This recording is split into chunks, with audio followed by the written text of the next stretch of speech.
So the AI generated image of Donald Trump as Pope has caused a lot of controversy, obviously. And was it blasphemous? Was it offensive to Catholics? We're going to talk about that today on Crisis Point. First, before I get started, I just want to say I have some technical issues over here. My mouse died right before we went live, so I have to do kind of things a little manually here. So hopefully I won't screw anything up. Also, I want to sometimes share an article from a website while I'm live streaming, but it seems to crash my computer if it's one of these lame websites like CNN or MSNBC that has like a billion ads. I need to like get the ad blocker better on my computer or something. So I was going to do that, but now I'm just going to have to talk about it. But that's okay, because do we really want to give more traffic to CNN and MSNBC and places like that? Okay, anyway, we're going to talk about a couple things today, mostly the Pope Trump controversy, and also we'll talk about the conclave some because it starts tomorrow. Before we get started, though, I just want to encourage people to subscribe to our channel, to smash that like button, as Trump likes to smash the trolls, or likes to troll the smash. Anyway, I couldn't think of one there quickly. Also, subscribe to our email newsletter. You can also go to follow us on social media at Crisis Mag.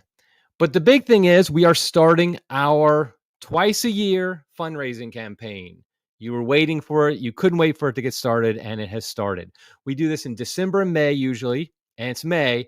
I will admit, maybe it's not the best timing to do a fundraising campaign right in the middle of the conclave and all this stuff going on, but we had this scheduled out for months now, and so we're going to go ahead and full steam ahead. But I would encourage you, please donate to Crisis. I try not to beg and ask money all the time. But if you go to crisismagazine.com, you'll get a pop-up that will ask you, that will give you a link to donate. And so we really appreciate everybody who already does donate. Remember, if you donate at least $10 a month, you will be allowed to comment on the website. That really does help Cole and make it a much better comments on the website. Also, just, we don't charge anything for any of our content. Yes, you have to pay $10 a month in order to comment, but all of our content, our articles, our podcasts are all free, but obviously they're not free to produce. And so we really do appreciate any donations you can give. So again, just go to crisismagazine.com and you'll get a pop-up that will ask you to donate. You can, by the way, if you don't want to donate, you go to our website, you can just click outside the box and it will go away. So it's not like we're going to force you to donate just to read articles. Like I said, it's all free. Okay, so let's go ahead and get started, though, with the main topic I want to talk about, which is His Holiness Pope Donald Trump. Okay, that he's not actually holy. We know that. No matter how much you like him, I don't think anybody's going to claim he's a holy man. But anyway, Donald Trump on his Truth Social account posted this image, an AI-generated image of himself dressed as the Pope. And then the White House official X account, the official White House account, shared this image, and it caused no end of controversy and discussion on social media, and everybody and outside of social media. Everybody had to comment on it. The news stations were reporting on it. Somebody asked Donald Trump in a press conference. Every single bishop, it seemed like, was asked their opinion about this. So everybody wanted to know, what do you think about this image of Pope Trump? Now, I will say that what I posted on X was simple. I said, to be honest, this doesn't offend me. It's typical Trump humor, and I've learned not to take that too seriously. I'm much more worried about how actual occupants of the chair of St. Peter might demean the office. And I will say, there's almost nothing Trump can do when it comes to words or social media posting that really is going to bother me that much. I think we're way too. I think in general, our society is way too prone to be offended by words. I mean, I grew up in the era of sticks and stones may break your bones, but names will never hurt me. And so, I really don't think that much about what people might say. It's what they do that really matter. Sticks and stones may break my bones. So, if, for example, Trump declares war on Iran, I care about that, because that's actually actions that are terrible. If he supports IVF, I care about that, because that's not a good thing. That's terrible. If he does something to limit abortion, I care about that because that saves lives. All these, what I care about is what he does. I don't care that much about his dumb jokes. And some of his jokes are hilarious, by the way. He's clearly trolling people when he does a lot of this stuff. And so I just look at it as Trump being Trump. It's just his style. He makes these jokes. Some of them land, some of them don't. He purposely does things to annoy his opponents. I mean, that is something we know from the last, I guess it's been over 8 years now of him in the public, in public office or running for public office, is he purposely wants to needle his opponents. And he does that for a political reason, because what it does is it gets them all upset and they kind of get out of control. He controls the narrative. They are just like beyond themselves. They overreact every single time. And so ultimately what happens is he wins. Now, on this case, though, we are talking about something that is significant. It's a sacred office in a certain sense, obviously, the papacy. And so is he mocking the papacy? Is he mocking Catholics? I just don't see it like that because it's coming from Trump. I think intentions behind something really matter. Like, for example, there was the infamous a few years ago at the Met Gala, there was the one of those singer type people. She dressed up as basically a pope in some gaudy outfit. And I thought that was an offensive type of thing. Now, again, when I say offensive, like, it's just like, I'm not like personally like wailing and gnashing my teeth or crying about it. I'm just simply saying what they're doing is wrong. And it's attacking something good. Because I knew that that person was not going to be supportive of Catholicism. And so that bothers me. But more importantly, when like so-called Catholic politicians, Catholic government leaders, when they do stuff that's antithetical to the faith, like, for example, support abortion on demand, or they support homosexual marriage or something like that, that's much worse. That is what I really care about. That's going to be much more of an attack on Catholicism, attack on humanity, and things of that nature. And so the intention behind what somebody does. And so like Trump, has he shown in the past attacks on the Catholic Church? No, the opposite is true. He's actually shown a lot of support for the Catholic Church. He's always said good things about Catholics, at least, in recent years when he's been in office. He has shown a willingness to advocate for policies that are in keeping with Catholicism. Some of his policies are not. I mean, I'll be the first to admit that, particularly like the IVF decision, things like that. But in general, he's never attacked Catholics. He's never mocked Catholics as a group. And so I didn't see this as mocking. Now, I noticed there was two different categories of people who were opposed to what Trump did with this image of, I'll put it up here again on the screen for those who might have missed it, of him as a pope, an AI generated image of him as the pope. By the way, AI is getting really good. I mean, there's no extra fingers, that obviously is Trump. I mean, it's a pretty good image, let's be honest. But I think that, like I said, there was two different types of people who were offended by this or upset by it, however you want to say it. One is the group of good Catholics, faithful Catholics who took offense to it. And I understand. I'm not claiming that they are like snowflakes or anything like that. The fact is, it would be better to be in a world where any jokes related to the Catholic faith were off limits. No, I'm not even saying by law. I'm just saying that people respected the Catholic Church and people had good enough sense that they realize, let's not joke about things like the papacy. Let's not joke about things about Catholicism, because it's we shouldn't do it. I'm the first to say that, yes, that would be an ideal world. It's not really the world we live in. We live in a world of memes. We live in a world of very kind of lower standards as far as what you can joke about and things like that.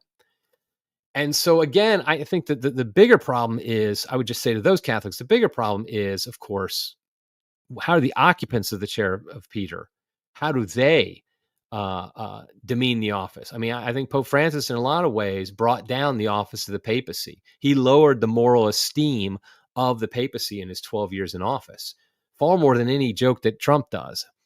And also, it's not like Trump was mocking the papacy. I looked at it more like he was saying, what we need is a Trumpian pope.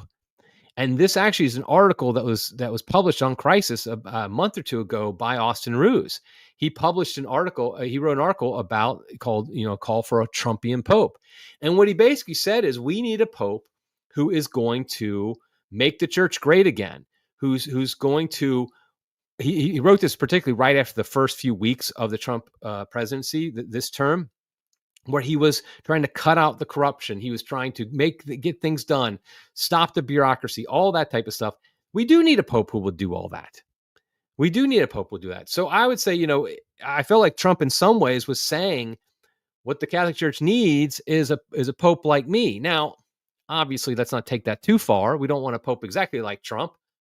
But at the same time, some of the good qualities of Trump, I think I'd love to see that in the next pope. I'd love to see a pope who would make the church great again. I think the biggest way I would say that is a pope who is not apologetic for the faith and is very much 100% like they call Trump like a nationalist, somebody who's like a quote unquote nationalist, ecclesiast, or whatever you call it, for the church, believing that, yes, that the church is the one true church of Christ. It is the only way to salvation. I mean, think about it. Trump looks at America as the greatest nation on earth, that there's not even a close second place, and that America can do anything. And America is the most important, the greatest, the bestest, all that stuff. That's what Trump thinks of America. Well, wouldn't you like a pope who thought that about the Catholic Church, who you knew thought that at least, who was very much out there saying, yes, the Catholic Church is the one true faith. Outside the church, there is no salvation. People need to become Catholic. All those things. It would be great to have a pope like that. And so in a lot of ways, I kind of feel like this meme that Trump shared is kind of in keeping with that idea. Let's have a Trumpian pope, a pope who is not apologetic about the faith, who doesn't undermine it, who doesn't demean it by his actions, but instead just says, yes, we are 100% Catholic, and we're proud of that. I mean, if there's one thing that's true about Trump, he's proud to be an American. Well, let's have a pope who's proud to be Catholic and the fullness of the Catholic faith, and not want to change the Catholic faith, but instead wants to make the church great again. So that's kind of, so like I said, there's two different groups that were offended by this. So like I said, the first group, I understand. Good Catholics, they just didn't like it. They thought it was in bad taste. I mean, and that's fine. I think we're just kind of disagreeing on taste more than anything else. I did see a few saying it was blasphemous and things like that. I mean, I feel like that might be some hyper-papalism there. I mean, it's not like he was acting like he was God. I think if Trump made a meme where he was God, I think that's where the line would be crossed. And I'd be like, or he was Jesus. Like I've seen some Trump things that were like, I think I saw a Trump. I know I heard people compare Trump to Jesus's sufferings, his sufferings to Jesus' sufferings. I might have seen a Trump that was crucified. I can't remember that one for sure. That I think is crossing a line. Trump is not our savior. Trump is not God. He is not Jesus or anything like that. But the papacy is the most important office on earth. Don't get me wrong, but it's still a human office in the sense that humans, fill it. I'm just not going to be that offended when somebody makes a joke that kind of brings the papacy into it. Because again, I don't think he's mocking the papacy. I think he's just bringing the papacy into his joke. And so I'm okay with that. I just don't personally have a problem with it. And, I think Catholics, we need to be kind of realize where we are in the culture today. We are low on the totem pole as far as influence goes, like faithful Catholics.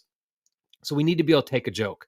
We need to recognize the dominant culture doesn't really have that high of opinion of us. And so if we get offended by every time people make a joke at our expense, I don't think that goes over well. I mean, I think this kind of brings into the debate about like Babylon Bee. Babylon Bee has had some jokes over the past, few years that are, you could call them anti-Catholic, but they definitely are at the expense of Catholic. And I draw the line of when they're making fun of Catholics or the Catholic Church or how Catholics do things. I typically don't have a problem with that. They made a joke one time that was basically mocking our beliefs about the Blessed Mother and Saint Joseph and their relationship. I feel like that crossed the line. That's where it's like, okay, you're not making fun of like us. You're not making fun of like the foibles of Catholics, of the Catholic Church. We have lots of things we've done in our past that can be mocked and made fun of. it's not that you're making fun of now the Blessed Mother and Saint Joseph. That's where I think I'm drawing the line. And so likewise, if Trump were to do a joke that in some way demeaned our Blessed Mother or Joseph or the saints or God or thing like that, that's when I'm like, nope. I'm like, time out. You crossed the line there, and hopefully people would tell him that. There was another group of people who were feigning offense, I would say, who were acting very offended, and that was his political opponents who happened to be Catholic. I mean, I kind of feel like some of these governors and these politicians who are Catholic, they kind of don't even remember they're Catholic. And then when something like this happens, one of their aides will say, hey, you can use this by saying, hey, I'm Catholic and I'm offended by this. And they're like, oh, right, I'm Catholic. I almost forgot. And then they use it and they say, I'm Catholic. I'm totally offended by this. I honestly think they might forget they're Catholic sometimes because they don't practice the faith in any meaningful way. I mean, they basically reject it in all their public actions. And so it's hard to even call them Catholic at that point. And they were acting all upset. I mean, I saw politicians, like the governor of New York, I believe, and some others who were like, as a Catholic, I'm totally offended by this, or whatever the case may be. And it's like, well, I don't care. I really don't care, because honestly, you've been offensive to the Catholic faith for years now by promoting abortion on demand. I mean, by promoting homosexual marriage and things like that. That is offensive to Catholicism. That's what really matters when it comes down to it. So your faked offense, I don't care about at all, because you didn't say anything when that I can't remember her name, the singer or whatever, was dressed up like a pope at the Met Gala. You didn't say a thing when the church's teaching on abortion or homosexuality or transgender or whatever was undermined. In fact, you supported it. So, like, honestly, I don't care what you guys think. So ultimately, I just think that we need to realize where we are in the culture. I'm not saying we accept beatings. I'm not saying we just simply never say if something's done that's offensive. I just think we have to see who the source is, what is the intention behind it. If it's done in a way that's trying to demean Catholics or to harm the Catholic faith in any way, then yes, we need to fight back. But you just can't convince me that Trump, here it is again, Trump putting up this picture of him as Pope is in any way, harming the Catholic faith at all. I mean, it's just a joke, because somebody asked him, I think it was like a week before, like, who do you think would be a good Pope? And he kind of jokingly said, oh, I think I would be. And he laughed and he said, oh, no, and he even said, no, I'm just kidding, or something like that. And he actually recommended Cardinal Dolan, believe it or not. He said, the Archbishop of New York, I think he'd be a good one. And that's because that's the one guy he knows well, is Cardinal Dolan. So again, Catholics, relax. Don't let things that are just obviously jokes that don't really harm the Catholic faith or demean it. Don't get offended by that. Just kind of roll with the punches, so to speak. Now, the other thing I wanted to talk about in this podcast is, obviously today is May 6th. I'm recording this, podcasting this. Then tomorrow, May 7th, is the beginning of the conclave. And so obviously conclaves are always major events in the Catholic Church. I've already talked about it on the podcast. I talked with Tim Flanders on the podcast about it. I've talked about myself, like who I think would be a good pope, next pope, speculate who I think might be the next pope. I do want to just take a step back and realize and have Catholics remind us that the conclave is a big deal because it elects the next successor, St. Peter. Now, I am not a hyper-papalist, and I just said that a couple minutes ago.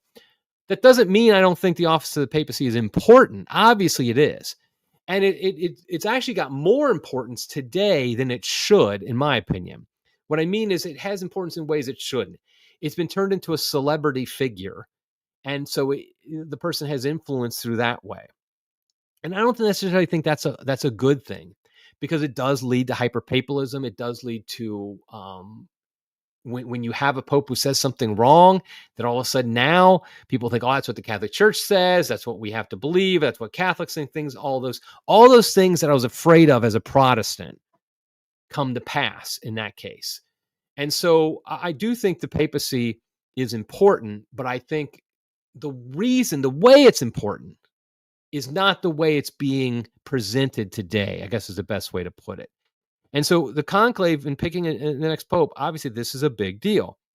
And I think I just want to kind of remind people of a couple things going into this papacy. First is I want to remind everybody that these cardinals don't know each other. Most of them have not met each other until last week, and they might still be meeting each other. And I don't think we can underestimate how important that is. Pope Francis has not called a gathering of the he did not call a gathering of the cardinals until after 2014, I think it was, or 15. So it's been at least about 10 years that the Cardinals got together. Remember, most of the Cardinals today have been selected in the last 10 years.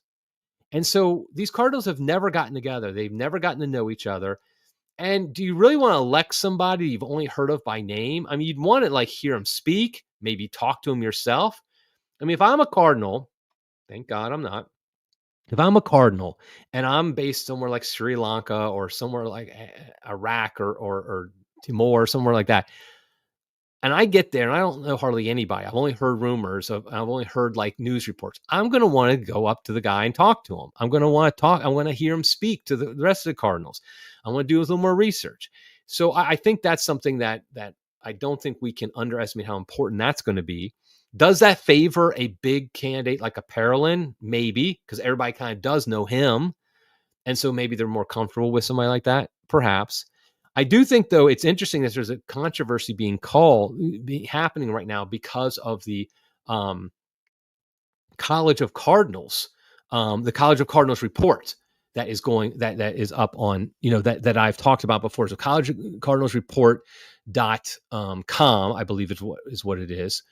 And so I think, let me just, I'm trying to, yeah. Sorry, I was distracted there for a second. I think though, like the College of Cardinals report.com, it was done by Edward Penton and Diane Montagna, who are two of the best Vatican-based reporters in the in the world, and they compiled this. And basically, it was to help the Cardinals. That's what they made this months ago. I think it was like a year ago. It's been a while now. And they did simply to help the Cardinals. They realized the Cardinals don't know each other. So at least let's put in one place a starter pack. They're not claiming, the College of Cardinals report is not claiming that all of a sudden they know everything and they're giving all the information. It's more like a starter pack. Do you want to know the basic biography and basic views of the different Cardinals? Well, here's a place you can start. And then, of course, you can find out more information on your own. So it's in one place. You don't have to go and do research all through Google or whatever to find out about these people. It's all in one place. Well, what's interesting is CNN, this is the article I was going to post up, but then it was crashing my computer. CNN had an interesting article today where they were freaking out about this because what's happened is that College of Cardinals report.com was turned into a book and is being handed to the Cardinals, who are then allowed to bring it into the conclave. You're not allowed to bring electronic devices into the conclave, but you can bring written stuff. Obviously, you might want to bring notes that you've made beforehand. You might want to bring some reports that you've printed out or whatever the case may be. You might some books just to read in the downtime, whatever the case may be. So they were handing out these books, and CNN was just freaking out about it.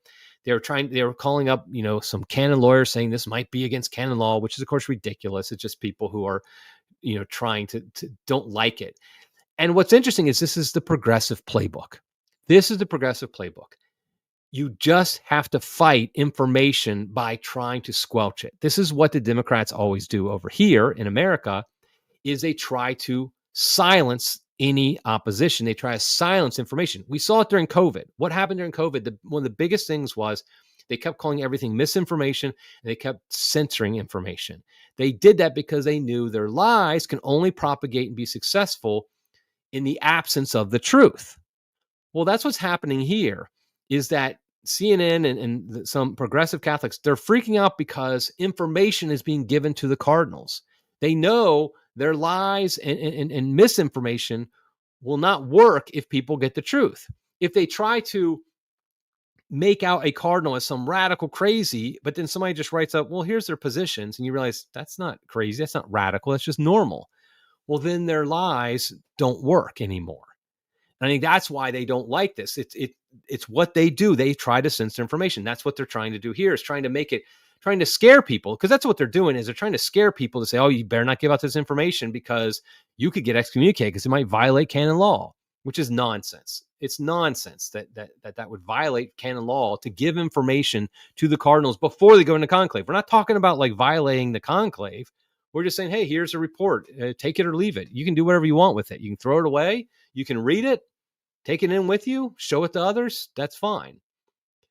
So I think that's probably a good sign that they're upset about this, because it means it might be working. It means it might be giving information to the Cardinals, and who don't have it ahead of time. So pray about that. Pray for the Cardinals to know who it is they're voting for. That's the one thing you don't want, is all of a sudden there's a candidate who's got some problems and they get a bunch of votes from people who simply just don't know. They don't realize he's a bad actor. I think honestly, that's how Jorge Bergoglio was elected Pope in 2013. Is that I don't think the Cardinals realized kind of what kind of Pope he would be. I'm willing to bet that if in an honest moment, if you could get them to admit this, which they're not going to because they're not allowed to, and some of them are dead, of course. Did you realize this is what you were voting for? The answer would be no. I mean, everybody says, like, is this what you voted for about when Trump does something? And usually it's like, yes, that is exactly what I voted for. I bet you if you ask a lot of the Cardinals from 2013, is this what you voted for? I bet a lot of them would say, no, that's actually not what I voted for. So we want the Cardinals to be open-eyed and know as much as possible. Another thing I wanted to mention about the conclave is, I think a key factor is how united will the different factions be?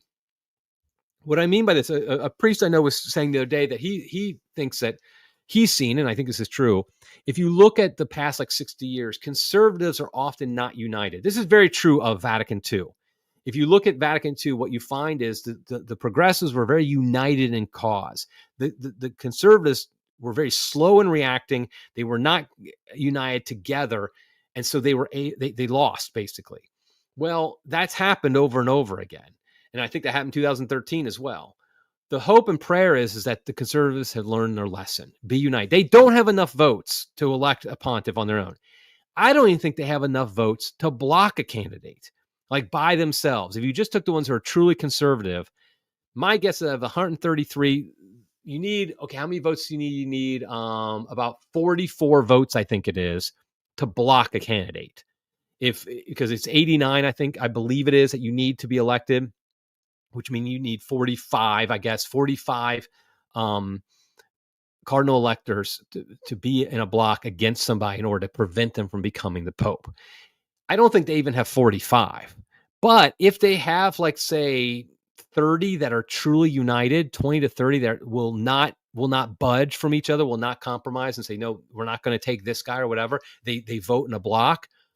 Well, any candidate's going to need their vote probably, because other ones are just too much out there, and they might not be united. Obviously, if there's a huge united front for one candidate that the progressives don't like, that the conservatives don't like, they don't have enough votes to stop it.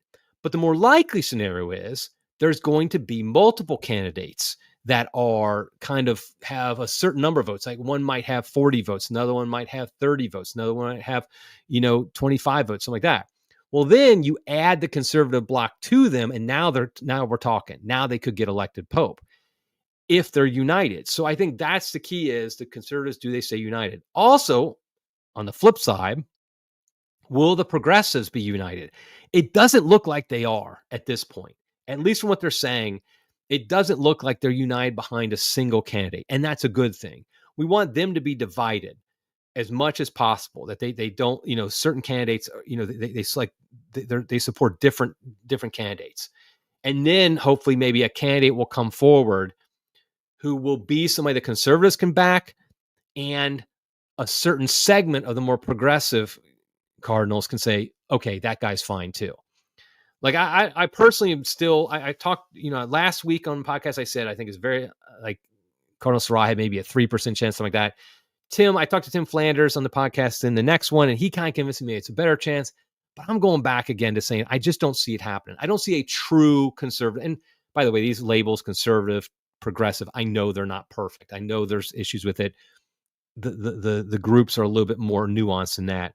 But I think everybody knows what I mean when I say that. So anyway, I think we should pray that conservatives remain united and the progressives are divided. I think that would end up a better chance of a good candidate being elected to Pope.